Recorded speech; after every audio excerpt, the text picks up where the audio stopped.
Hello friends, आप सभी का हमारे यूट्यूब चैनल लर्निंग विद पूजा यादव में स्वागत है। 6 अगस्त और 6 अगस्त के जितने भी मोस्ट इम्पॉर्टेंट करंट अफेयर है उसके बारे में डिस्कस करेंगे। इसके साथ ही जो भी मोस्ट इम्पॉर्टेंट फैक्ट होगा उसके बारे में भी डिस्कस करेंगे। फर्स्ट क्वेश्चन है हमारा, हाल ही में वित्त मंत्रालय ने ONGC विदेश लिमिटेड में को कौन सा दर्जा दिया, यानी ये जो ONGC कंपनी है इसको कौन सा दर्जा मिला है। ONGC को नवरत्न का दर्जा दिया गया है।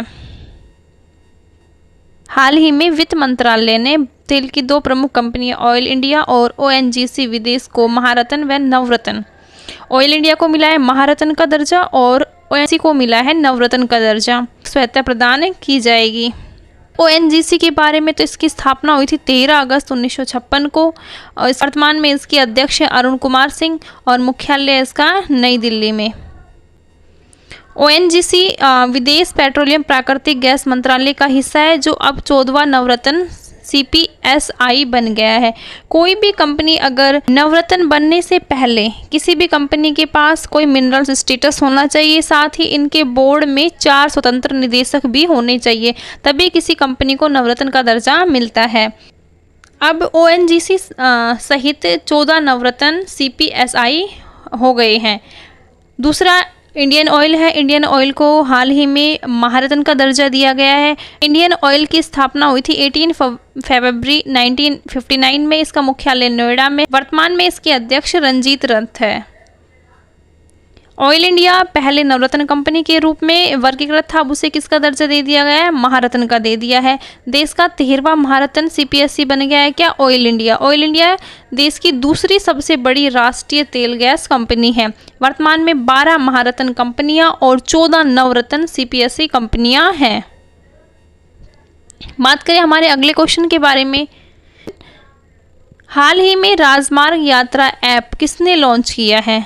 तो हाल ही में राजमार्ग यात्रा ऐप किया है NHAI ने। NHAI की full national highway authority of India. NHAI ने हाल ही में राजमार्ग यात्रा ऐप लॉन्च किया जिसका उद्देश्य उपयोगकर्ताओं को जानकारी देना और उनकी शिकायतों का निवारण करना है। यह एप्लीकेशन वास्तविक समय में जो भी मौसम है उनकी स्थिति उसके प्रसारण के बारे में बताएगा, साथ ही साथ नज़दीकी टोल प्लाजा, अस्पताल, होटल आदि की सेवाओं की जानकारी भी देगा। NHAI के बारे में बात करें तो यह एक स्वायत्त एजेंसी है। स्थापना 1995 में NHAI अधिनियम 1988 के तहत की गई थी। इसके वर्तमान में इसके अध्यक्ष संतोष कुमार यादव। इसका मुख्यालय नई दिल्ली में है। वर्तमान में केंद्रीय एवं परिवहन राजमार्ग मंत्री नितिन गडकरी जी हैं। जो ऐप लॉन्च किए गए हम उनके बारे में भी बात कर ले तो अमृत वृक्ष आंदोलन ऐप असम राज्य में लॉन्च किया गया था, जिसके माध्यम से जो भी व्यक्ति खुद को अमृत वृक्ष आंदोलन ऐप के द्वारा पंजीकृत करता है और खुद के पेड़ लगाते हुए फोटो अगर भेजता है तो उसको 100 रुपये उनके खाते में इनाम दिया जाएगा। अगला क्वेश्चन है हमारा, हाल ही में अमृत भारत योजना के तहत कितने रेलवे स्टेशनों का नवीनीकरण होगा। तो राइट आंसर इज 508। 508 रेलवे स्टेशनों का हाल ही में नवीनीकरण होगा। प्रधानमंत्री नरेंद्र मोदी भारत के 508 रेलवे स्टेशनों के नवीनीकरण के लिए 24,470 करोड़ रुपए देंगे। इसका उद्देश्य है रेलवे के बुनियादी ढांचे में सुधार करना, स्टेशनों में आधुनिक सुविधा, तकनीकी विकास करना। अमृत भारत योजना के तहत 1300 स्टेशनों का चयन किया गया था, जिसके पहले चरण में 508 स्टेशनों का चयन किया गया है। 508 स्टेशनों का नवीनीकरण किया जाएगा। बात करें अमृत भारत स्टेशन योजना के बारे में, 23 में भारतीय रेलवे बोर्ड के द्वारा इसे स्टार्ट किया गया था। इसका उद्देश्य है स्टेशनों का नवीनीकरण करना और साथ ही उनका आधुनिकीकरण करना। भारत के रेलवे मंत्री अश्विनी वैष्णव हैं। अगला क्वेश्चन है, हाल ही में प्रोजेक्ट टाइगर का किसके साथ विलय किया गया है। तो प्रोजेक्ट टाइगर का विलय प्रोजेक्ट एलिफेंट के साथ कर दिया गया है। हाल ही में प्रोजेक्ट टाइगर का विलय प्रोजेक्ट एलिफेंट के साथ कर दिया गया, जिसका उद्देश्य है योजनाओं को तर्कसंगत बनाना और उनका संरक्षण की बेहतर प्रक्रिया बनाना। प्रोजेक्ट एलिफेंट के बारे में बात करें तो प्रोजेक्ट एलिफेंट 92 में शुरू हुआ था, केंद्र सरकार के द्वारा किया गया था। इसका उद्देश्य था कि हाथियों और उनके आवास तथा गलियारों की सुरक्षा करना और बंदी हाथियों का कल्याण करना। बात करें प्रोजेक्ट टाइगर के बारे में तो प्रोजेक्ट टाइगर 1 अप्रैल 1973 को शुरू किया गया था। कहाँ से, जिम कॉर्बेट नेशनल पार्क से, और इसका उद्देश्य बाघों के संरक्षण को बढ़ावा देना तथा बाघों की घटती आबादी को पुनर्जीवित करना है। अगला क्वेश्चन है हमारा, हाल ही में गृह मंत्रालय ने विदेशी नागरिकों के उपचार के लिए किसकी शुरुआत की है? तो आयुष्मान वीज़ा प्रणाली की शुरुआत की है। हाल ही में गृह मंत्रालय ने भारतीय चिकित्सा प्रणालियों के तहत उपचार के उद्देश्य से आयुष AY वीज़ा की शुरुआत की है। ये इसका उद्देश्य है भारत में पारंपरिक चिकित्सा उपचार को बढ़ाना।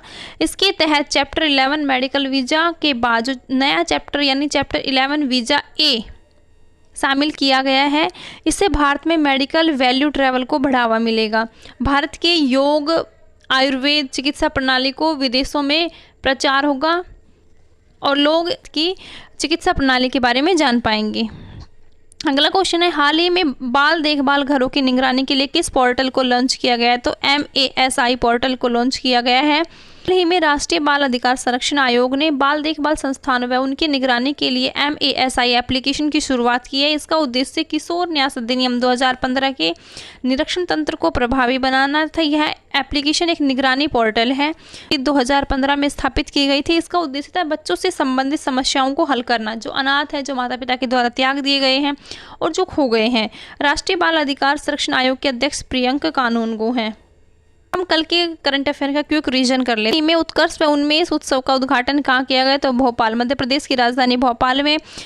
फिशु वर्ल्ड यूनिवर्सिटी गेम्स 2023 का आयोजन कहाँ किया गया? चीन में। हाल ही में विश्वास योजना 2.0 को किसने लॉन्च किया? वित्त मंत्रालय ने। इस राज्य ने अमृत वृक्ष आंदोलन ऐप लॉन्च किया, तो असम राज्य ने। इस राज्य के द्वारा देश के पहले हाइड्रोजन ईंधन उद्योग को मंजूरी प्रदान की गई, तो झारखंड के द्वारा आदिपेरक्कू नामक सांस्कृतिक महोत्सव का आयोजन किस राज्य में किया गया? तो तमिलनाडु में।